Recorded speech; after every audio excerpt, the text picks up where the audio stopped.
Forit Credit Union is here to help you build, grow, and dream bigger. Whether you're looking for rewards checking, tools to boost your credit, or just a team that's got your back on your next big move, Forit is with you every step of the way because they believe your dreams deserve a place to thrive. Go to foritcu.org, that's FORRITCU.org, and keep an eye out for a new location opening soon in Gresham's Rockwood neighborhood.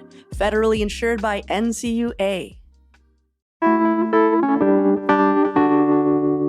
Today on CityCast Portland, we're continuing our neighborhood guide series where we talk with Portlanders about the good, bad, and ugly of where they live. And this time around, we're talking about North Portland's Kenton neighborhood with Dave Blanchard. Dave is a supervising editor for NPR's Wildcard podcast and has lived in Kenton for a handful of years now. He's sharing why Kenton is like a time machine to a Portland from 20 years ago. It's Monday, November 25th. I'm Claudia Meza, and this is what Portland's talking about.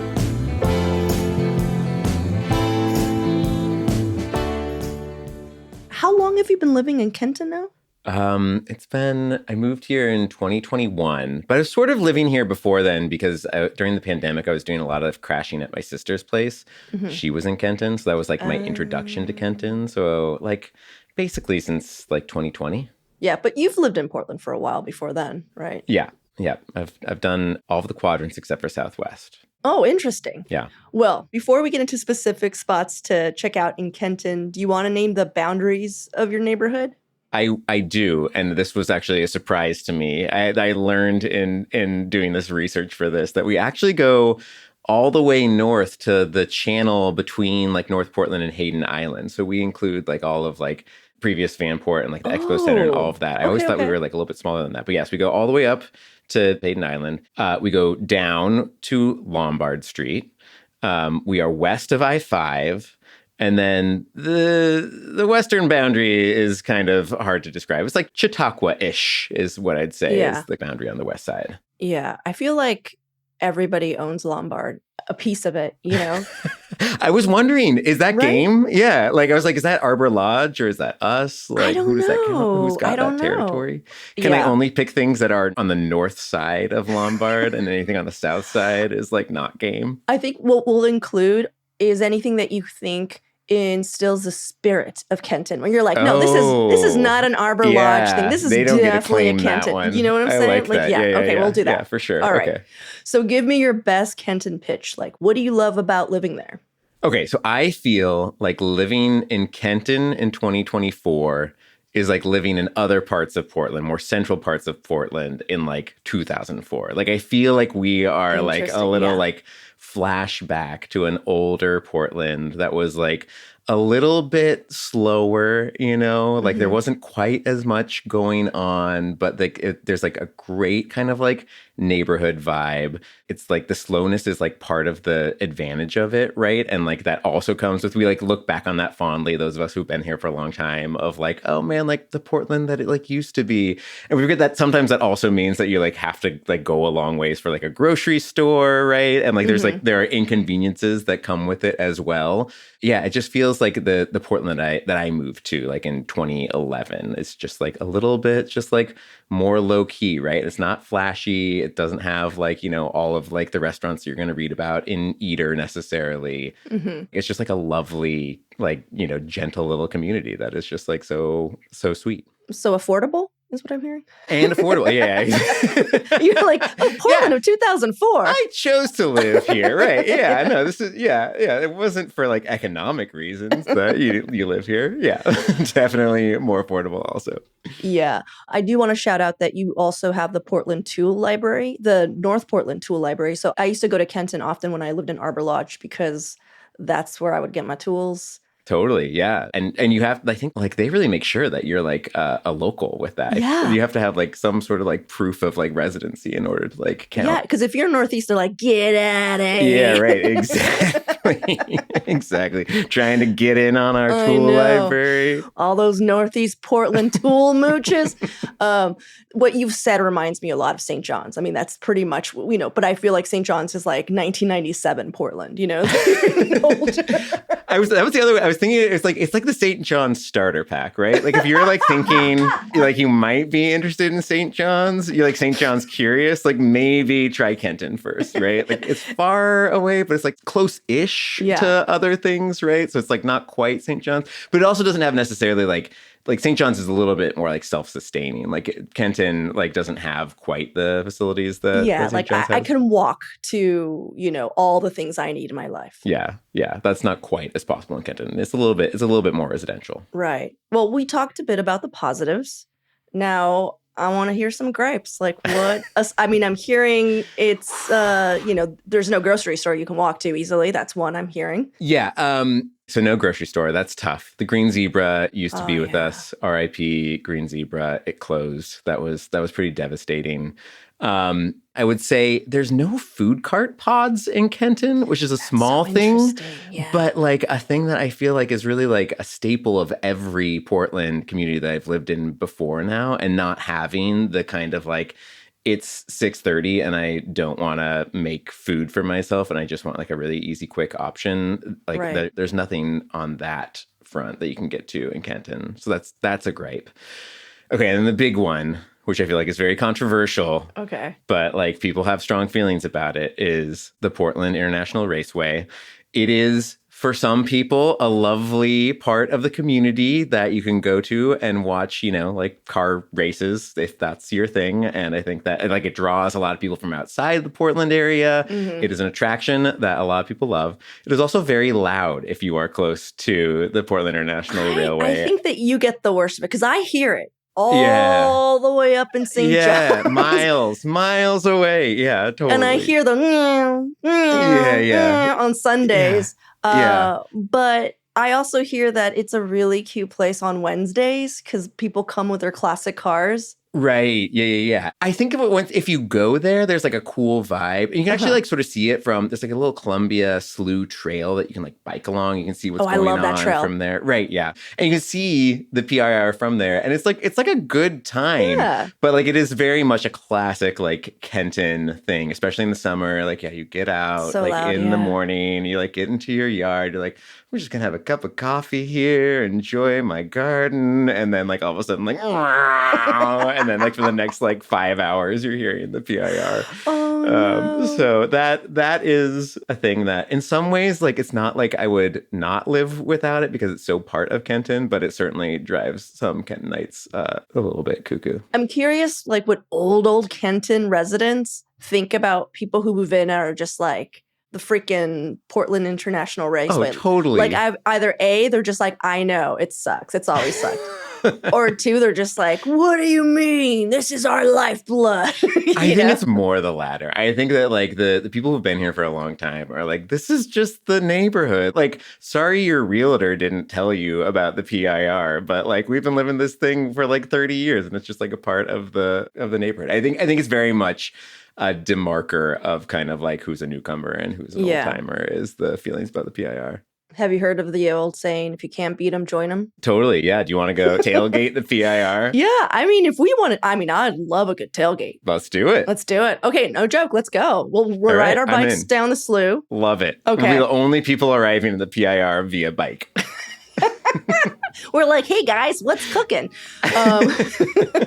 All right, well, let's take a quick break here. And when we come back, Dave is going to give us a tour of his favorite spots in Kenton.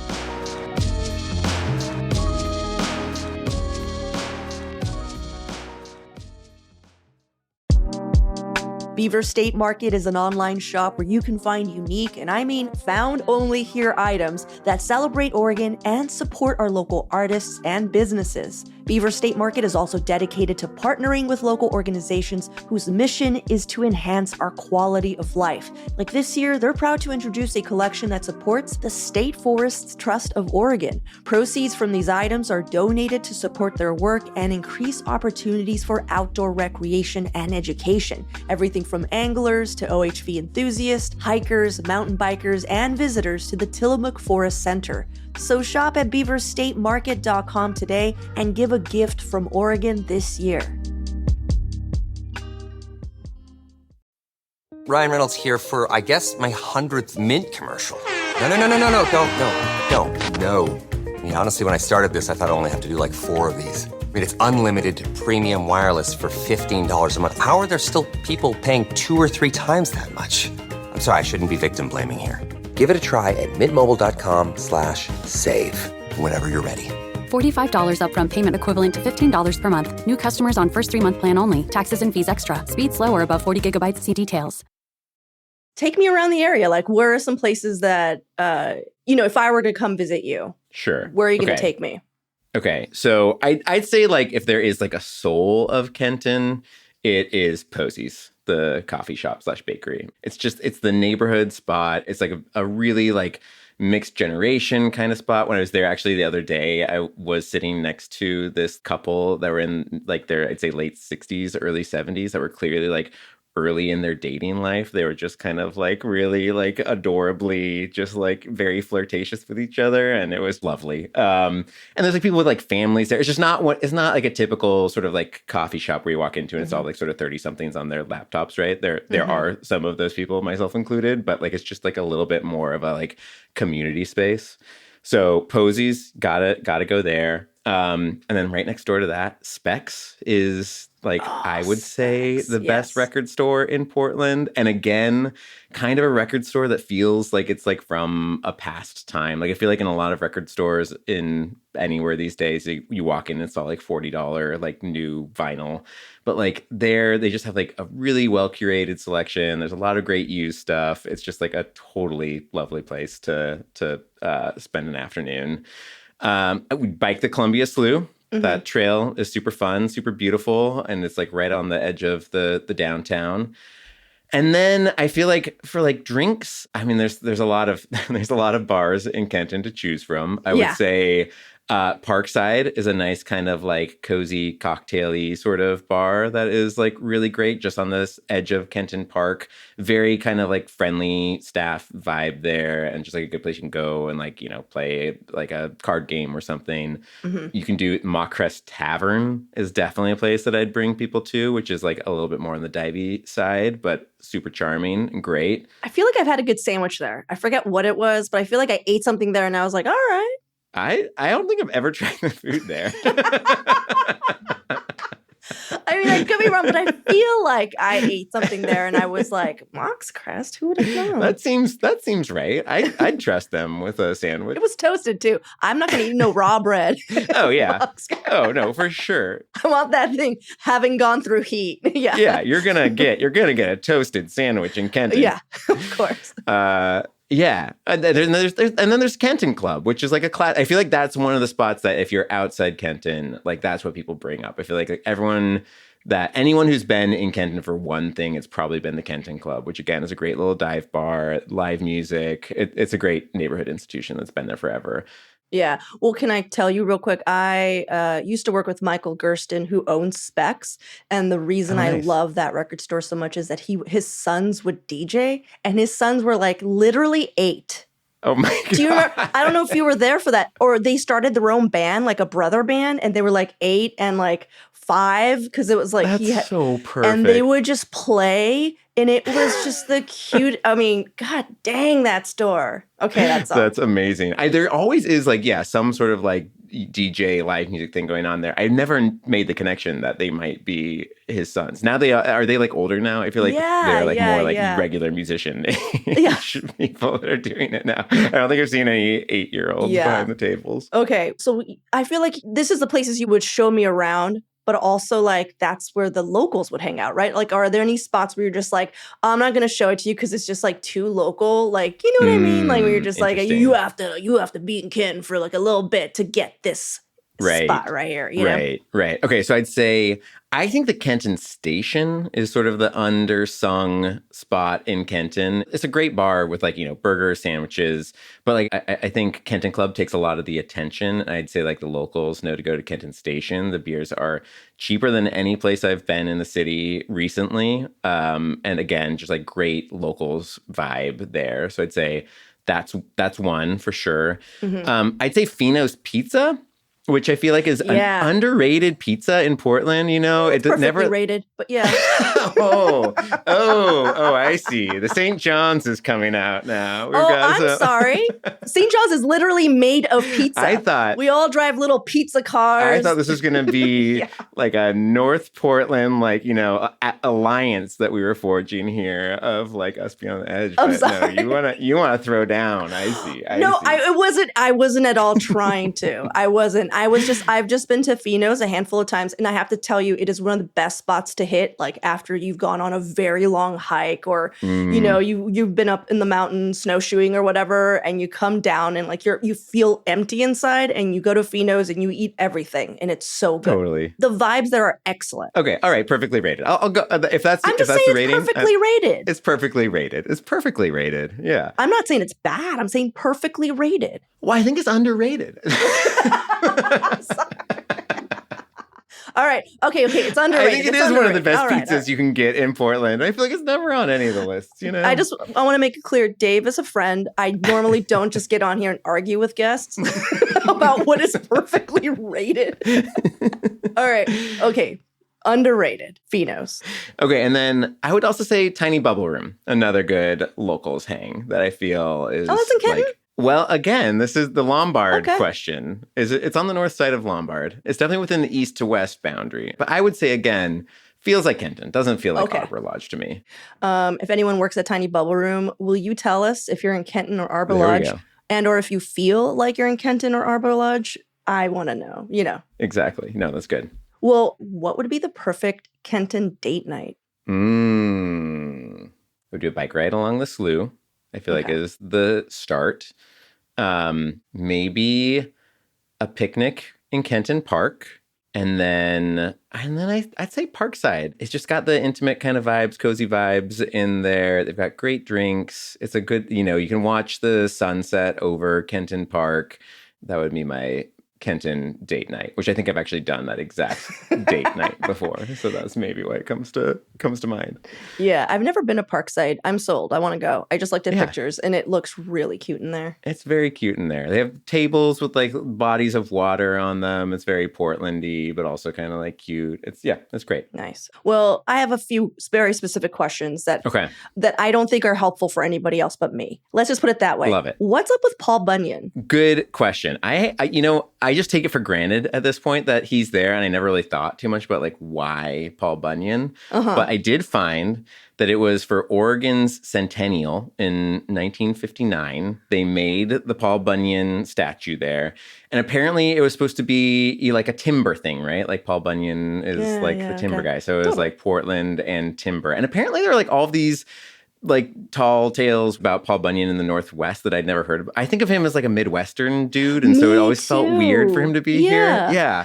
For him to be here. For him to have settled down. Yeah. For him, Paul Bunyan in the house. He cut his way through the Midwest to the West. Oh, apparently. This is news to me. I didn't realize that. And apparently there's a legend that he built Mount Hood out of he was putting out his fire and he piled the stones up and that became Mount Hood, I'm sorry, but getting so close to Moana and actual culture that it annoys me. I'm just totally. I'm just these are extremely fair. This is what passes for white people culture. Yeah, culture. Yeah, they're just and then this mythical. Shut up.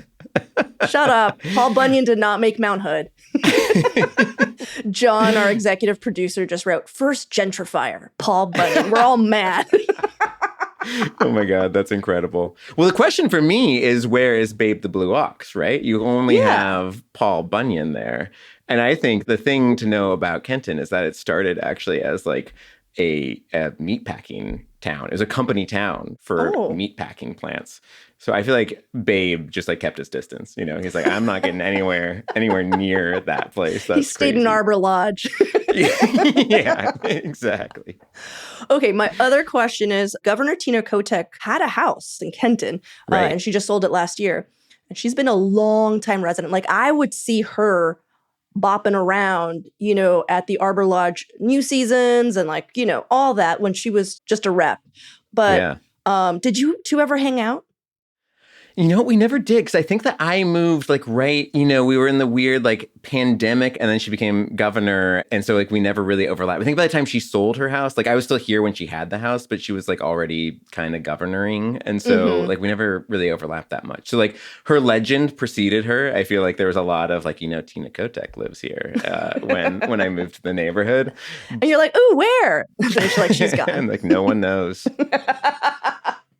You know what's so funny is when I imagined her house was actually the building that holds the North Portland Tool Library, which would make no sense. It's the old firehouse. And I'm like, why would she live there? And I'm just like, she lives at the top. That's where Tina lived. There's like a budgetary emergency. She just slides right. down a Just pole. puts on her governor's suit and slides down the pole and gets in her governor's car, siren going.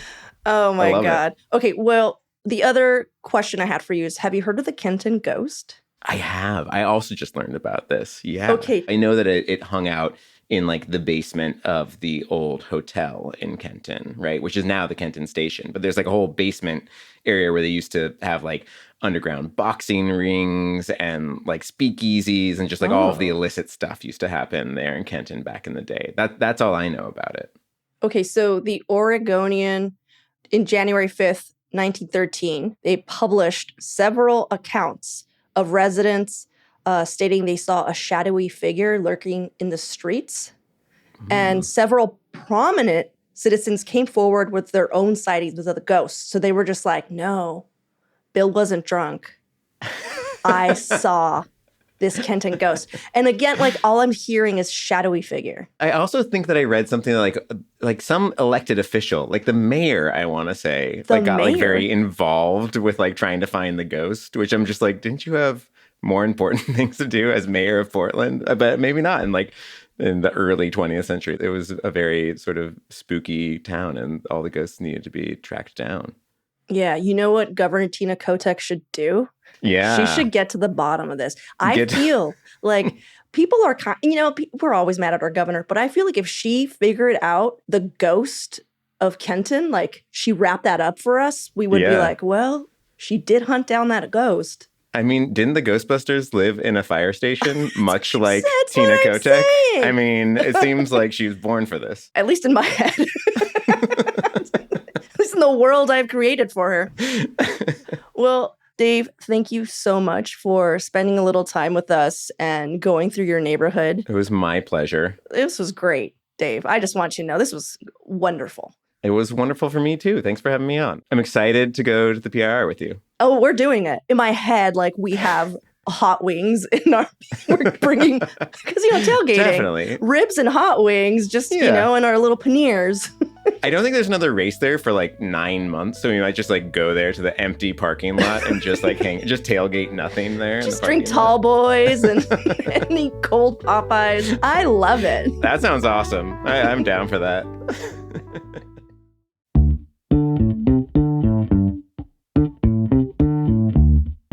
That's all for today here on CityCast Portland. Thanks so much for listening. If you enjoyed the show, please share it with a friend, rate or leave us a review. It really does help us out. We'll be back tomorrow morning with more from around the city. Until then, see you at Slim's.